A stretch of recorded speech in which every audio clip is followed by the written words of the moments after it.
agem todas, que tinha naquela época, acredito que não tenha mais hoje, e que possa preservar também a soberania nacional. Parabéns, Pedro Fernandes, pela audiência. Obrigado, deputado Raul. Deputado Edmilson.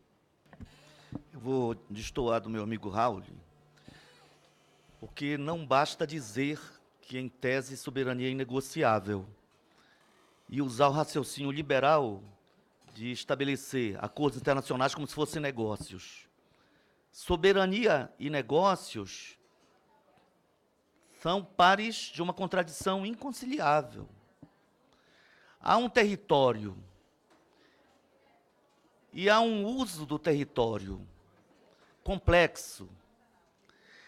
Há verticalidades baseadas nos interesses hegemônicos. Há países hegemônicos e que têm muita noção estratégica, têm projetos geopolíticos. É bom que se diga isso. O Brasil tem estrategistas importantes ao longo da história. Eu queria até, deputado Pedro, parabenizá-lo pela iniciativa, mas agradecer a presença de altíssimo nível da representação aqui. Nós não estamos com quaisquer representantes, como em algumas audiências recebemos aqui o sub do sub do sub em áreas importantes de debate, na educação, saúde, etc., o que demonstra um certo desprezo ao poder legislativo.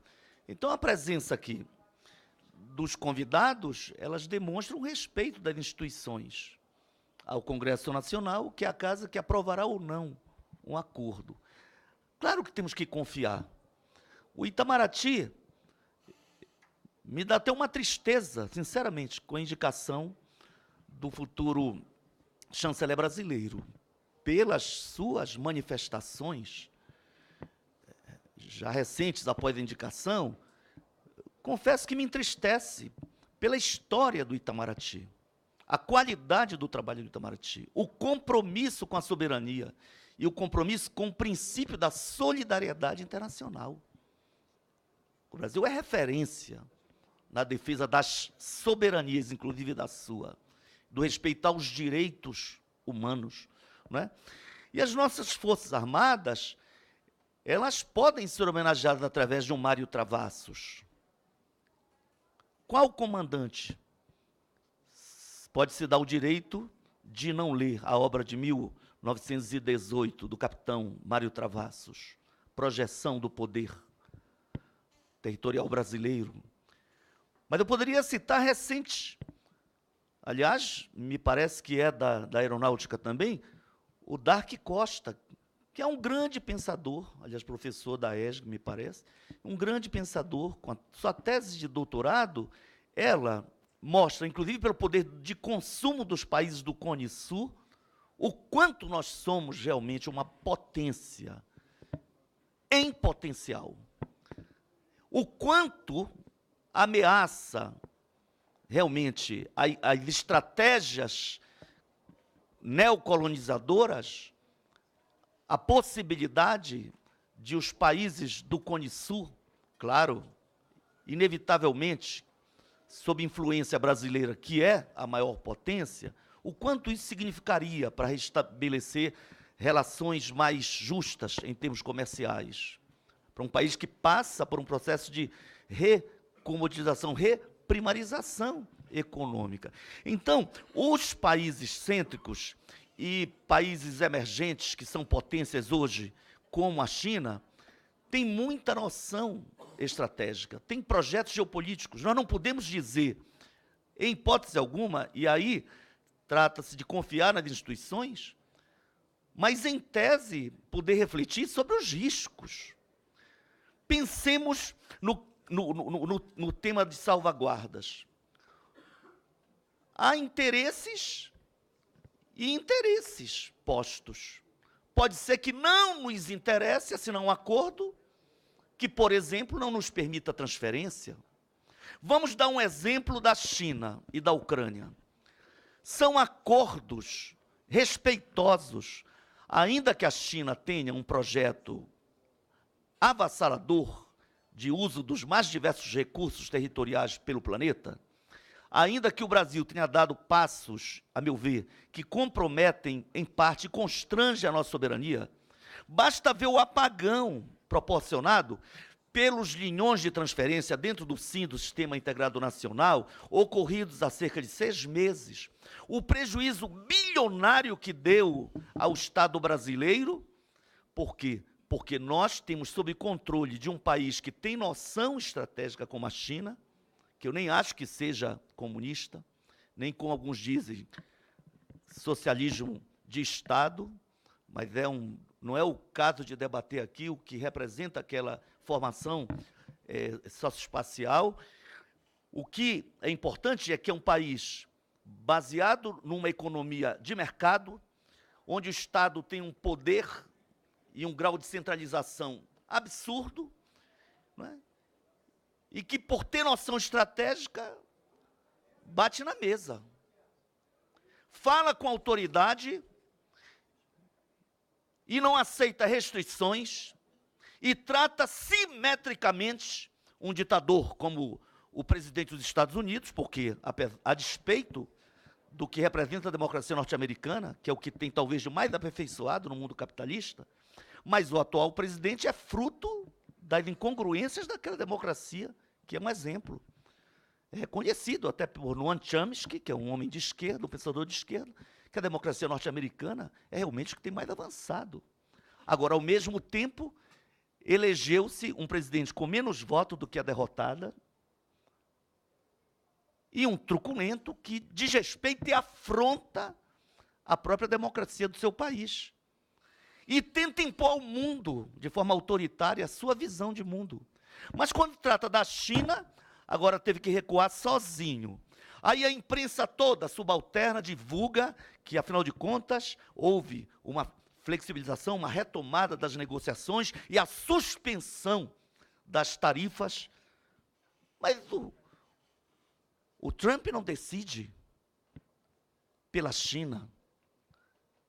Teve que recuar unilateralmente. Só não passa vergonha porque a imprensa toda tratou como se fosse um acordo. Eu estou falando de 3 dias atrás. Então, quando se fala em China, e já se tentou falar, o Bush, na própria era Obama, e mais recentemente, fale em soberania de Hong Kong, uma das zonas, para não falar em Macau, uma das zonas administrativas especiais da China. Não há conversa. Não há conversa porque o exercício da soberania sobre aquele território é concreto. Não haverá base de nenhum país para constranger a soberania chinesa. Em nenhuma possibilidade existe disso. Apesar das muitas cooperações possíveis e já realizadas com todos os países, inclusive com os Estados Unidos. Então, é por isso que nós debatemos em tese e os riscos. Pensemos em Guantánamo, ou pensemos na França, tão citada aqui. A Martinica, não há um movimento forte por independência na Martinica. Aimé Césaire, que é a referência mais importante de pensador, o grande poeta do século XX e XXI, homenageado até por todo o povo amado, ele era um autonomista. Então, a luta por autonomia, por mais autonomia, ninguém quer deixar de ser francês ali, pouquinhos querem. Na Guiana, há um movimento forte e crescente por liberdade, por independência. É uma vergonha que a própria esquerda francesa, e eu tive relação quando prefeito, estabeleci com cooperação com vários municípios franceses, e sempre enfrentei essa contradição. Militantes de Partido Verde, Partido Socialista Francês, Partido Comunista Francês, têm uma dificuldade enorme de tratar a questão da soberania da Guiana. E sabe por que é difícil tratar? Não só porque a esquerda é covarde, é porque a França tem um projeto geopolítico. E a França sabe que a base de Kourou não pode ser entregue, porque ela tem função estratégica, geopolítica. Geopolítica. Ela não está em qualquer lugar. Alguém vai dizer, Edmilson, você está falando brincadeira? Se eu dissesse Amazônia Europeia, a Amazônia Europeia, a Guiana é a Amazônia francesa. Então, esse é o sentido. Mas vamos pegar Guantánamo. 1903. Tomás Estrada e Roosevelt assinam um acordo. Em 2003, quando completou um século, chegou-se a debater, a Folha de São Paulo e outros órgãos, no mundo inteiro, aliás, fizeram matérias dizendo, é possível que os Estados Unidos saiam. Em 96, aliás, Lei Helms e Barton disseram que os Estados Unidos podem sair, desde que a democracia seja implantada em Cuba. Se for a democracia, por exemplo, do Trump, ou que infelizmente foi mantida pelo Obama, de tortura de presos políticos sem direito a advogados, tortura exatamente na base de Guantánamo. Se for essa a democracia, a meu ver, não interessa nem para o povo cubano, como não interessa para nós. Por que eles resistem? É uma tristeza e uma vergonha para o povo cubano ter em seu território uma base militar norte-americana com, hoje, últimos dados é de 5.394 militares ou civis.